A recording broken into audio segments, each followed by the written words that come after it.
Welcome to the Nevis Newscast for Wednesday, November 3rd, 2021. I am Freddie Sealibird.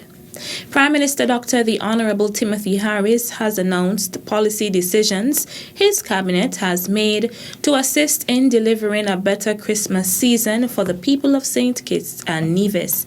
These decisions relate to the discounted value-added tax, VAT rate days, and duty-free allowances.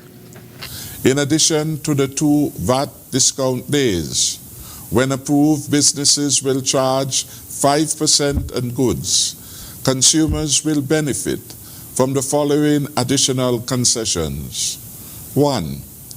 The regular allowance of gift packages of foodstuff will be revised to allow the first £500 free of duties and taxes.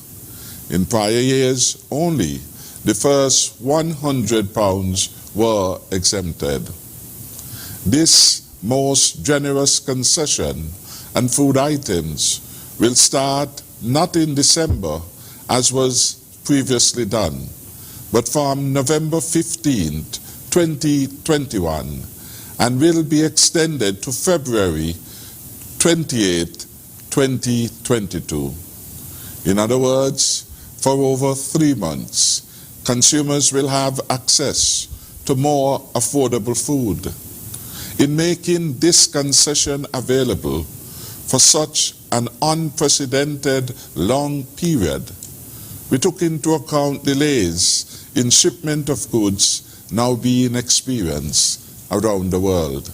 The government wants to ensure that for as long as is fiscally prudent, it intervenes to allow more affordable goods, the Prime Minister said. Normally, travelers receive a duty-free allowance of EC $400 off the CIF value.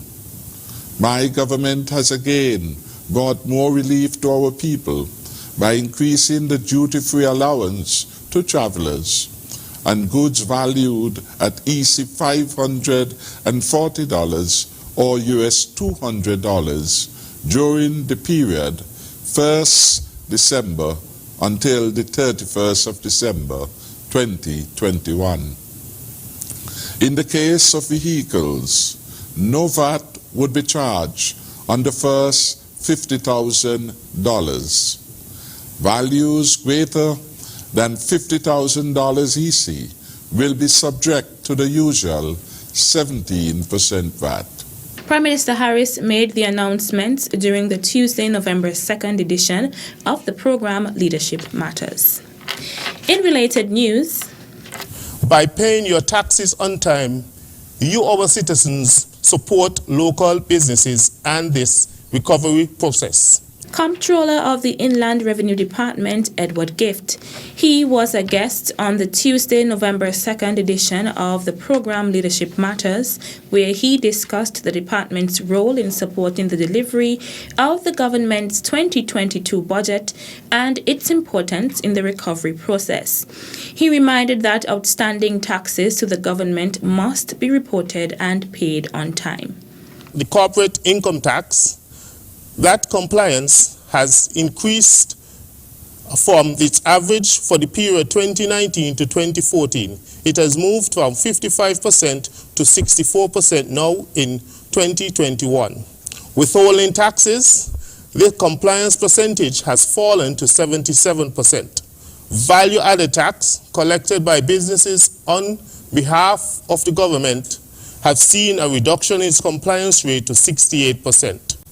Unincorporated taxes paid by small businesses, this has seen an increase in compliance to 67%.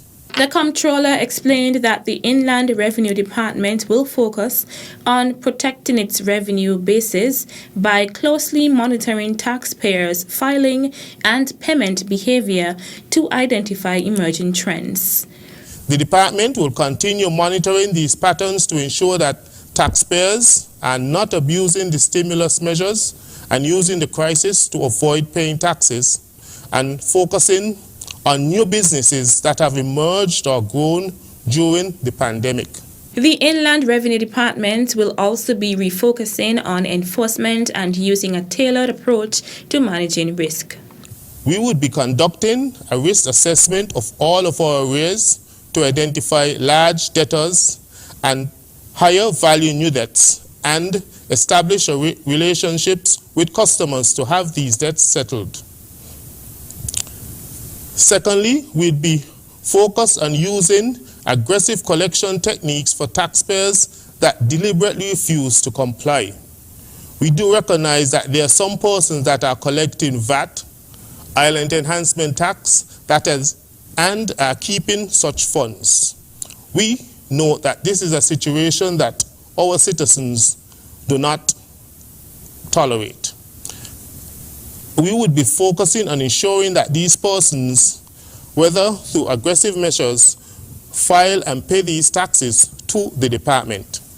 Again, the Ministry of Finance and Department would like to thank all those citizens that continue to voluntarily come into our offices at Bastille and Charlestown or use our online portal at sknird.com to pay their taxes. Comptroller of the Inland Revenue Department, Edward Gift. The Federation of St. Kitts and Nevis's National Determined Contribution (NDC) and Implementation Plan was successfully launched at the United Nations Climate Change Conference COP26, currently being held in Scotland, Glasgow.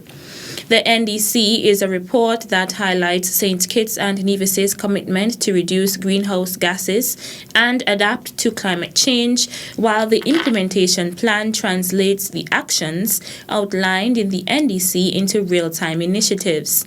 Minister Evelyn noted that the two elements were developed in an integrated manner, which lay the groundwork to reduce and adapt to the effects of climate change and translate the NDC target to real actions, interventions, and support by also identifying potential funding sources and mechanisms to help achieve the NDC target. The contents of the implementation plan and financing strategy will be our guide to leverage the financial and technical support that we would require to achieve our target. Minister Evelyn said this while providing the contents of the revised NDC at COP26 on Tuesday, November 2nd, 2021. Small Island Development States, SIDS, are passionate about their presentations at COP26, as tackling climate change for many is literally a life and death issue for their populations. The Environment Minister added that there is a need for rapid decarbonization of the transport sector with a focus on electrifying public transport and charging infrastructure. Minister Evelyn said that adjusting to life in a changing climate is key to survivability and sustainability. Therefore, it was important for St. Kitts and Nevis to factor in adaptation and loss into the revised NDC. Minister Evelyn used the occasion to reiterate St. Kitts and Nevis's thanks and appreciation to the national stakeholders and international partners for their continued support and collaboration in advancing the work to address environmental challenges faced by the Federation. He also commended the NDC partnership in providing support in recruiting an in-country facilitator who will serve as the NDC partnership's interface in the country and operate as a liaison between the country and other NDC partnership members. COP26 runs from October 31st to November 12th. Minister Evelyn is accompanied by Sharon Rattan, Permanent Secretary in the Ministry of Environment, and Darian Edmead, Environmental Education Officer in the Ministry. On Tuesday, November 2nd, the Republic of China, Taiwan, donated a special fund to the Ministry of Health to purchase additional equipment and supplies to augment the capacity of the health sector, including the field hospitals in St. Kitts and Nevis, and to strengthen the country's COVID-19 response capability, demonstrating Taiwan's firm commitment to the Federation. Resident Ambassador Michael Chai Hong Lin of the Republic of China Taiwan to St. Kitts and Nevis presented the check to Honorable Akila Byron Nisbet, Minister of Health. The check is a significant donation for the procurement of supplies to equip the field hospitals and also represents the balance of funds after the acquisition of vaccines earlier this year and 2 refrigerators for the storage of the Pfizer vaccine. Ambassador Lin pointed out that during the handover meeting that the exceptional pandemic control of St. Kitts and Nevis under the leadership of the Prime Minister had provided a strong base for a growing tourist wave, and Taiwan, as a reliable ally and partner of St. Kitts and Nevis, was proud of its success. Now that the strengthening of the surge capacity of the field hospitals had become a priority, the government of Taiwan was glad to make this timely contribution to better equip the field hospitals, redirecting the resources originally allotted to procure the vaccine. Honorable Minister Byron Nisbet extended her deep thankfulness to the government and the people of Taiwan for the support rendered to the Federation, especially in health care. The fund, as well as the equipment donated by the government of Taiwan, including the 20 oxygen concentrators, were essential to the pandemic control and would be used in the hospitals to help persons with respiratory problems. St. Kitts and Nevis, as a strong ally of the Republic of China Taiwan, appreciated the partnership and cooperation with Taiwan and will continue to work with and support Taiwan. The donation is the latest sign of fraternity between the Taiwanese government and St. Kitts and Nevis since the outbreak of the pandemic around the globe at the beginning of the year 2020. Starting with COVID-19 preparedness guidance knowledge, hospital management and medical staff preparedness, the strong and close bilateral cooperation against the virus was later extended to providing essential medical materials and equipment, including hundreds of thousands of masks and other personal protective equipment, PPE, antigen test kits, 4 ventilators, and 20 oxygen concentrators. Ambassador Lin emphasized the willingness of the government of Taiwan to continue to deepen the close ties with the Federation and help pursue the health and safety agenda of the people of St. Kitts and Nevis. That's it for this edition of the Nevis Newscast. On behalf of all of us here at the Department of Information, I'm Felicia Liebert.